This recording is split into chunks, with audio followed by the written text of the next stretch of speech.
She said, "I'm not ready for marriage. Let's date other people but stay together." I replied, "Great idea." What she discovered about my new dating profile made her delete hers immediately. I, 32 male, got hit with the "we need to talk" text from Monica, 29, last Monday while I was finishing up a project deadline. We'd been together for 4 years, living together for 2. I'd started saving for a ring 6 months ago. The conversation happened at our kitchen table over the takeout Thai food I'd ordered to celebrate finishing my project. "Derek, I love you, but I'm feeling trapped. Like I need to explore who I am before we take the next step." She was doing that thing where she picks at her nail polish when she's nervous. "Okay," I said slowly. "What are you saying?" "I think we should open our relationship, date other people but stay together. It'll strengthen what we have." I put down my pad thai. "You want to see other people. We would see other people. Together but separate. It's very modern, very healthy. My therapist says it could be good for us." Her therapist, the one she started seeing 3 months ago for personal growth, should have seen this coming. "So you want to date around but keep me as your safety net?" "That's not, Derek, don't be dramatic. It's about growth, finding ourselves. We're still primary partners." Primary partners. She'd clearly been reading relationship blogs, and if I say no, she sighed, then maybe we're not meant to be. "I need this, Derek. I need to know I'm choosing you, not just settling." Settling. 4 years and I'm settling. I took a long sip of my beer. "You know what? You're absolutely right." Her face lit up. "Really?" "Totally. Let's do it. Open relationship. Starting when?" "Oh, I was thinking we could ease into it. Maybe start with dating apps." "Perfect. I'll set up my profile tonight." She looked surprised but pleased. Kissed me on the cheek. "I knew you'd understand. We're so mature about this." That night, she set up her profile on 3 different apps while sitting next to me on the couch. Even asked my opinion on photos. I helped her pick the one from her friend's wedding where she looked amazing in that blue dress. "You're being so cool about this," she said. "Why wouldn't I be? This was a great idea." She went to bed happy. I stayed up and created my own profiles. Update 1, LMAO, you guys called it. Of course she already had someone in mind. Wednesday afternoon, I'm working from home when Monica texts, "Having coffee with someone after work, don't wait up." Cool. No problem. I had my own plans. See, what Monica didn't know was that I'd gotten some pretty immediate matches. Turns out, being a 32-year-old software developer with his own place, a decent job, and recent photos where I don't look like I live in my mom's basement, not doing too bad. But here's the kicker. I'd written my bio very specifically. Recently opened relationship after 4 years. Partner wanted to explore, so here I am. Looking for something genuine, whether that's friendship, casual, or seeing where things go. Love hiking, craft beer, and dogs who think they're lapdogs. 6-1 since apparently that matters. Honest, straightforward, and it worked. Got about 20 matches in 2 days. Started chatting with a few women and they were surprisingly cool about the situation. One, Jessica, 28, was literally in the same boat. Her boyfriend had pushed for an open relationship too. Monica came home at 11 p.m. that Wednesday, glowing. "Good date?" I asked from the couch where I was watching Netflix. "Amazing. His name's Caleb. He's an artist. So deep and thoughtful." "That's great, babe." I didn't look up from my show. She sat next to me. "What did you do tonight?" "Had dinner with someone." She froze. "Already? Who?" "Her name's Jessica, marketing manager. Really interesting person." "Oh," her voice was flat. "How'd you meet?" "Dating app. We matched Monday night." "Monday? That was fast." "Well, yeah, that's when we agreed to this." "Why waste time?" She was quiet for a moment. "Where'd you go?" "That new sushi place downtown." "The one I've been wanting to try?" "Yeah, it was pretty good. You should take Caleb there." She went to bed without saying goodnight. Thursday morning, she was on her phone at breakfast, furiously swiping. "Everything okay?" I asked. "Fine. Just looking at my matches." "Nice. How many you got?" "Like 30? That's great. How many do you have?" I stopped counting after 50. She dropped her phone. 50? "Yeah, but I'm only talking to maybe 6 or 7. Quality over quantity, you know." 6 or 7? "Is that a problem? I thought we were exploring." She didn't answer, just grabbed her coffee and laptop and worked from the bedroom instead of the living room like usual. That evening, she had another date. Came back early, said the guy was boring. found me on the couch, texting and laughing. "Who's that?" she asked. "Amanda. She's sending me memes about programming. She's in tech too." Monica looked over my shoulder. "She's pretty." "Yeah, she is. Are you going to meet her?" "Saturday afternoon. We're going to the farmer's market." "That's our thing." "Was our thing. Now it's an open relationship thing. You can take Caleb to our things too." Update 2. The spiral started Saturday. I met Amanda at the farmer's market. She was actually cool as hell, funny, smart, called me out on my BS in a way that made me laugh. We spent 3 hours wandering around, buying overpriced honey and making fun of the guy selling healing crystals. Posted one photo on Instagram, just me and her laughing at something, holding coffees. Tagged it, "Great morning at the market." My phone exploded. Monica called 6 times. I didn't answer. I was on a date. When I checked my texts later, "Who is she? Why would you post that?" "Derek, call me back. This is humiliating. Everyone's asking me who she is. Call me." When I got home, Monica was on the couch with her laptop. I looked her up, she said instead of hello. "That's creepy." "She's an engineer at Morrison Tech. She has a master's from Cornell. She runs marathons." "Okay. She's successful. I guess. More successful than me." I sat down.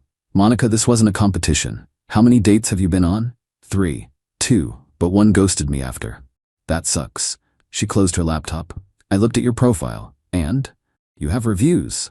"Reviews?" She showed me her phone. "Turns out on one of the apps, people could leave comments on your profile if you'd matched." I had 4. Actually shows up looking like his pics. "Great conversation. Would date again.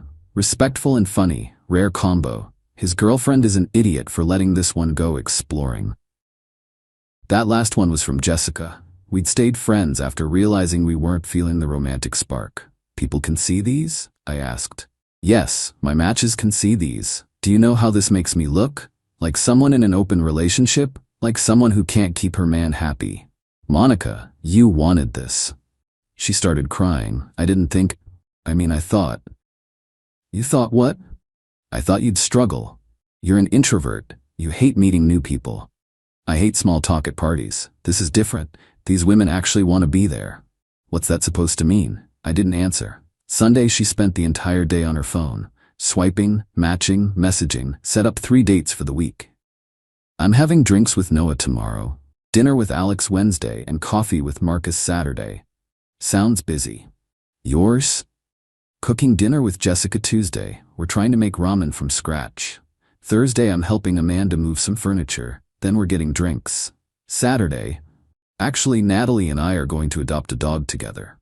She stared at me. "A dog?" "Not together. She volunteers at the shelter, and I've been thinking about getting a dog anyway. She's helping me pick one out." "We talked about getting a dog." "Yeah, and you said not until we were engaged, but since that's off the table."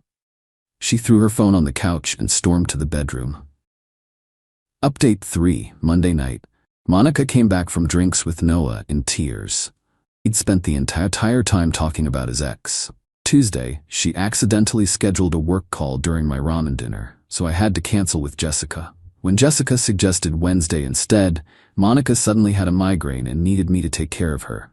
Thursday, she tried on 6 different outfits for her date with Alex. "Do I look okay?" she asked. "You look great." "As great as Amanda?"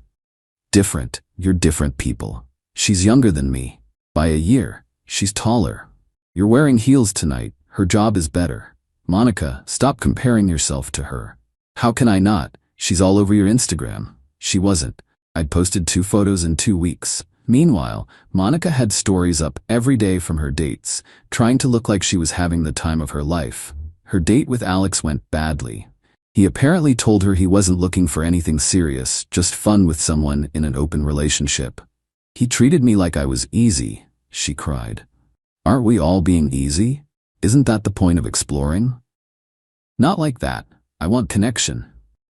"Then maybe don't mention you have a boyfriend at home in your profile?" "I'm being honest, like you were." "And how's that working out?" Saturday came. Monica had canceled her coffee with Marcus to work on herself. Really, she spent the morning following my Instagram stories. I was at the shelter with Natalie, documenting the dog adoption process. Found this amazing pit mix named Bronson who thought he was a lap dog. posted videos of him trying to fit his 70-pound self on my lap. Monica commented, "Cute, can't wait to meet him," making it look like we were still a normal couple, like the dog was ours. Natalie saw it. "Your girlfriend seems involved." "Yeah, it's complicated. Open relationships usually are. My ex pushed for one too, didn't end well." "What happened?" "She thought she'd be the one with options. Turned out, guys wanting NSA with a taken woman aren't usually looking for quality. Meanwhile, women love a guy who's honest about his situation, shows emotional maturity." "How'd it end?" "She begged to close the relationship.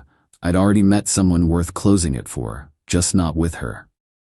That night, Monica was waiting when I got home with Bronson. "We need to talk," she said. "About?" "I want to close the relationship." I sat down, Bronson immediately claiming my lap. "Why? This isn't working. It's not what I wanted." "What did you want, Monica?" She was quiet for a long time. "I thought Caleb had been flirting with me at work. I thought if we opened things up, I could see what that was like without cheating. And you'd wait and watch you date Caleb?" "Not like that. I thought you'd maybe go on one bad date and realize what we had." "I already knew what we had. You're the one who needed to explore." "I made a mistake." "No, you made a choice and I made mine." "What choice?" I pulled out my phone, went to the dating apps, deleted all 3 in front of her. "I'm done with the apps," I said. She smiled, relief washing over her face. "Oh, thank God, me too. We can work through this. I'm dating Amanda exclusively now." The color drained from her face. "What? We talked yesterday. Neither of us is into the open thing. Turned out we really like each other, so we're going to see where this goes. Exclusively." But we live together. We have 4 years. We had 4 years. You ended that when you decided I was something to settle for." "I never said that." "You literally said you needed to know you weren't settling." "I didn't mean it like that." "How else could you mean it?" She started sobbing. "Derek, please. I love you. I made a mistake. Close the relationship with me." "Monica, there is no relationship. Hasn't been since you suggested this." "Then why did you agree?"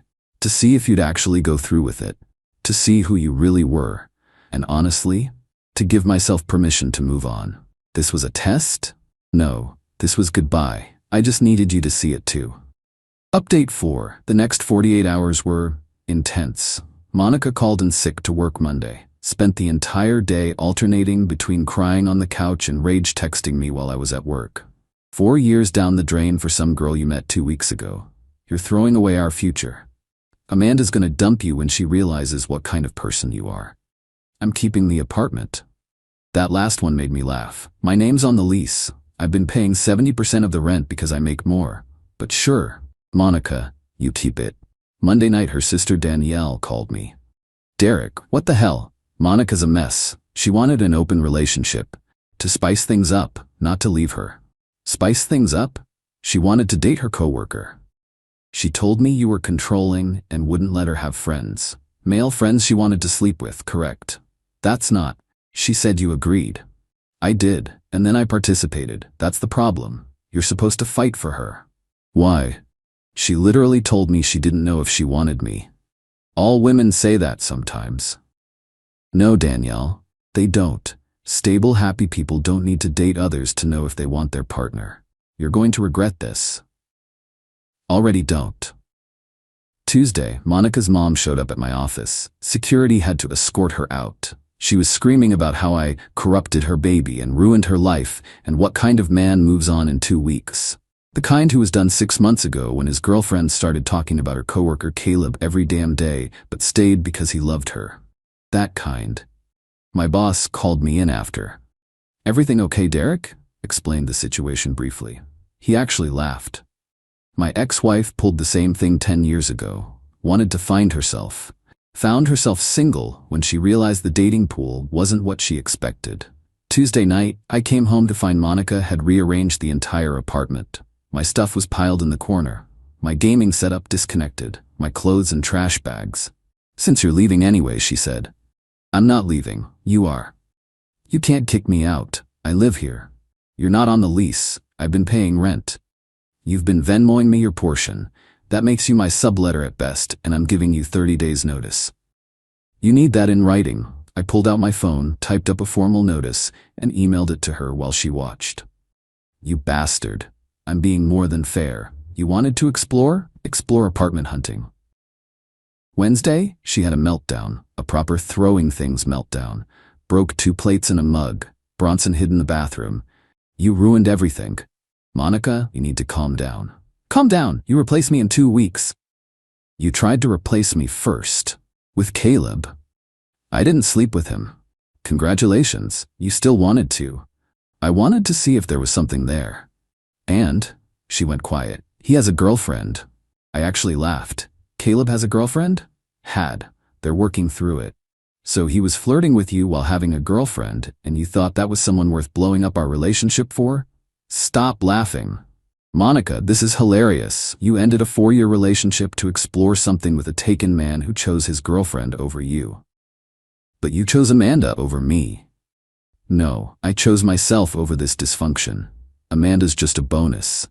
She threw my PlayStation controller at the wall. It shattered. That's $100 you owe me. Sue me. I'll just take it out of the security deposit you don't have. Thursday she started love bombing, cooked my favorite dinner, wore the dress I bought her for her birthday, put on the playlist from our first date. Remember this song? She asked. Yep, we danced to it in your old apartment. We did. We were so happy. Were we? Or were you already thinking about what else was out there? She started crying again. I was happy. I got scared. Marriage is forever. So is breaking someone's trust. You never even fought for us. I fought for us for 6 months while you emotionally checked out. I'm done fighting. Friday morning, she wasn't there. Thought maybe she'd accepted it and left. Nope. She'd gone to Amanda's workplace. Final update. I found out about the workplace visit when Amanda called me Friday afternoon. Your ex is something, she said. What did she do? Showed up at my office, told reception she was my sister and had a family emergency. Jesus, Amanda, I'm so sorry. Wait, it gets better. She cornered me in the lobby and tried to woman me about stealing her man. What did you say? That she literally asked for an open relationship and I don't steal things that are freely given away. How'd she take that? She called me a homewrecker. Security had to remove her. Again, she's something. This is insane. I'm so sorry. Derek, it's not your fault, but she seems unstable. You might want to document this stuff. She was right. I started screenshotting everything. The texts, the emails, the voicemails. Monica had left 23 voicemails on Friday alone. Saturday, I was at a coffee shop with Bronson, dog-friendly place, when Caleb walked in. We made eye contact. He tried to leave, but I called out. Caleb, buddy, how's the girlfriend? He looked like he wanted to die. Came over reluctantly. Derek, hi. Heard you and Monica had coffee. Look, man, I didn't know that she was trying to blow up her relationship to be with you, or that you were leading her on while having a girlfriend. I wasn't. We were just friends. Friends don't make their coworkers think they have a chance. I never said anything explicit. You didn't have to. You knew what you were doing. He shifted uncomfortably. Is she okay? No, she's homeless in 25 days and currently stalking my new girlfriend. Shit. Yeah. Shit. Maybe next time don't flirt with taken women? It wasn't, yeah, okay. Fair. He left without ordering anything. Sunday was move-out day for Monica. She'd found a studio apartment across town. Expensive as hell, but that's what happens when you need something immediately. Her dad and brother came to help. Her dad looked at me with such disappointment. I thought you were better than this, Derek. Better than what? Being honest? Monica made one mistake. No, she made a calculated decision that backfired. Her brother Tony actually pulled me aside. For what it's worth, I told her this was stupid. You're a good dude. Monica always thinks the grass is greener. Yeah, well, sometimes it's just spray paint. They loaded her stuff. She took the couch. I let her. It was hers from before. Left the bed. Too many memories, she said. As they were leaving, she turned back one last time. I loved you, she said. I loved you too. Past tense. It doesn't have to be. Yes, it does. Why? Because I deserve someone who doesn't need to date other people to know they want me. She left crying. That was 3 weeks ago. She still texts sometimes. Updates about her life I didn't ask for. How hard dating is. How expensive her apartment is. How Caleb and his girlfriend are engaged now. That last one included, Should have been us. I replied, no, it shouldn't have. You made sure of that. Then I blocked her number. Amanda and I are taking things slow but steady. She met my parents last weekend. They love her. Mom pulled me aside and said, this one's got her head on straight. Bronson loves her too, which honestly matters more than my parents' opinion. Found out through mutual friends that Monica's been telling people I emotionally manipulated her into an open relationship, then left her for someone younger. Amanda's older than her by 3 months, but whatever. Some people believe her. Most who knew us both don't. Her therapist, the one who supposedly encouraged the open relationship, Monica's friend caught her leaving a different therapist's office. Turns out she'd never discussed it with her original therapist. She'd made that up to make it sound like professional advice instead of, I want to bang my coworker. The entitlement levels, man. She really thought she could. Keep me as a backup plan, date around while I waited, have me pay majority rent while she explored, come back to me when it didn't work out, get the apartment she couldn't afford. Spin the narrative to make me the bad guy. Reality hit different. Lost the relationship. Lost the apartment. Can't afford her new place. Caleb chose his girlfriend. Dating pool isn't what she expected. Everyone knows what really happened. Last I heard, she's considering moving back to her hometown. Starting fresh where people don't know the story. Good. Maybe she'll learn something, but probably not. Me, I'm good. Better than good. I learned my worth, found someone who sees it too, and have a 70-pound lapdog who snores. Sometimes the best revenge is just letting people experience the consequences of their choices. And Monica? She chose wrong.